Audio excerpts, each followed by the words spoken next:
नमस्कार। आज हम वैदिक ज्योतिष की एक बहुत ही खास और दिलचस्प स्थिति पर बात करने वाले हैं।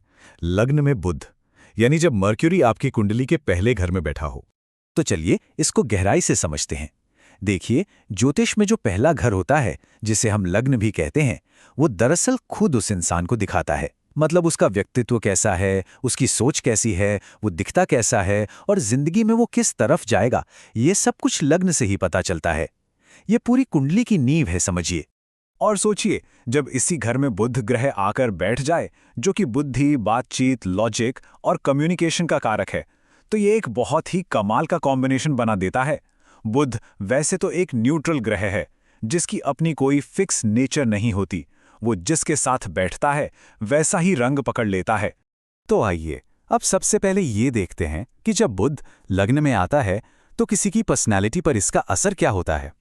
ये ग्रह किसी के सोचने, बोलने और दुनिया को देखने के तरीके को आखिर कैसे बदलता है।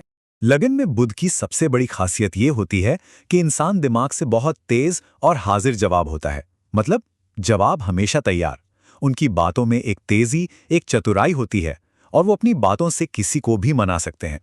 अक्सर ऐसे लोग अपनी उम्र से छोटे भी लगते हैं और उनमें हमेशा कुछ ना कुछ नया सीखने की एक जबरदस्त इच्छा होती है। उनका दिमाग बहुत तेजी से काम करता है, सोचते भी तेज हैं और बोलते भी तेज हैं। लेकिन जैसा कि हम जानते हैं, हर सिक्के के दो पहलू होते हैं। क्या होगा अगर यही बुध कुंडली में अच्छी स्थिति में ना हो या उस पर किसी बुरे ग्रह का असर पड़ रहा हो? यही सवाल हमें इस योग के दूसरे यानी कि नेगेटिव साइड पर ले जाता है। और यहां पर फर्क साफ नजर आता है।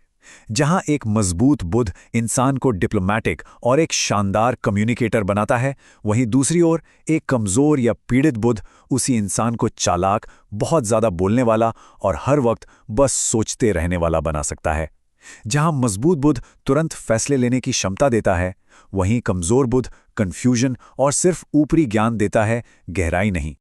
चलिए अब आगे बढ़ते हैं और देखते हैं कि यही योग किसी की पढ़ाई और करियर पर कैसे असर डालता है, क्योंकि बुध का प्रभाव किसी के प्रोफेशनल रास्ते को तय करने में बहुत बड़ा रोल निभाता है।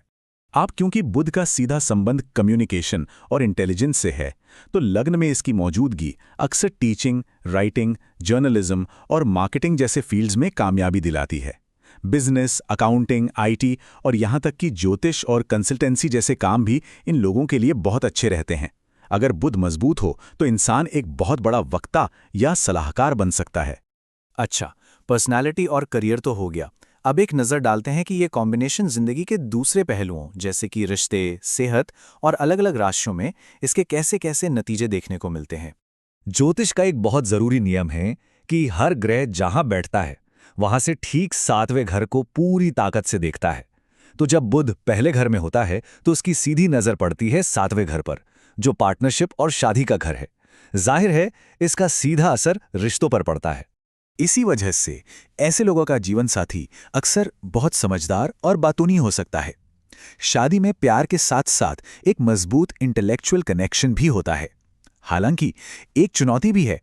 रिश्तों में हर बात पर जरूरत से ज्यादा लॉजिक लगाना या विश्लेषण करना कभी-कभी इमोशनल दूरियां बना सकता है।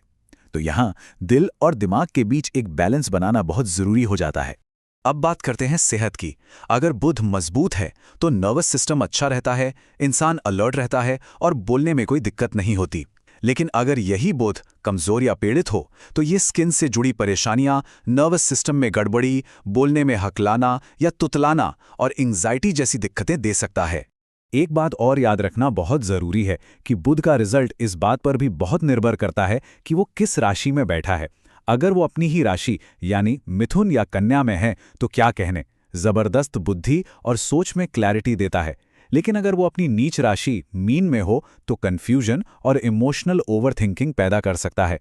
वहीं गुरु या शुक्र जैसे अच्छे ग्रहों के साथ हो तो ज्ञान और चार्म बढ़ जाता है, जबकि राहु या शनि के साथ होने पर एंग्जाइटी या हर चीज में जरूरत से ज्यादा कैलकुलेशन करने की आदत दे सकता है। तो सवाल उठता है कि अगर किसी की कुंडली में बुध कमजोर है या पीड़ित है तो क्या किया जा सकता है। अच्छी बात यह है कि ज्योतिष में इसके प्रभावों को बैलेंस करने के लिए कुछ उपाय भी बताए गए हैं। कुछ बहुत ही सरल उपाय हैं, जैसे बुध के मंत्र ओम बुम बुधाय नमः का रोज जाप करना। बुधवार के दिन हरी चीजें जैसे हरी मूंग की दाल का दान करना भी बहुत फायदेमंद माना जाता है। अपने टीचर्स और गुरुओं का सम्मान करना, बुधवार को हरे कपड़े पहनना और हाँ, किसी अच्छे ज्योतिषी से सलाह लेकर ही पन्ना रत्न पहनना, ये कुछ असरदार उपाय हो सकते हैं। तो इस पूरी बातचीत का सार क्या निकलता है? लग्न में बुध के बारे में वो कौन सी मुख्य बात है जो हमें याद रखनी चाहिए? देखिए, संक्षेप में कहें तो लग्न का बुध इंसान को दिमागी तौर पर बहुत एक्टिव और बातूनी बनाता है। ये योग विचारकों का, वक्ताओं का, एनालिस्ट्स का और स्ट्रैटेजिस्ट्स का है। अगर बुध मजबूत है तो ये एक शानदार दिमाग देता है, लेकिन अगर ये कमजोर पड़ जाए तो यही योग कंफ्यूजन और घबराहट पैदा करने लगता है।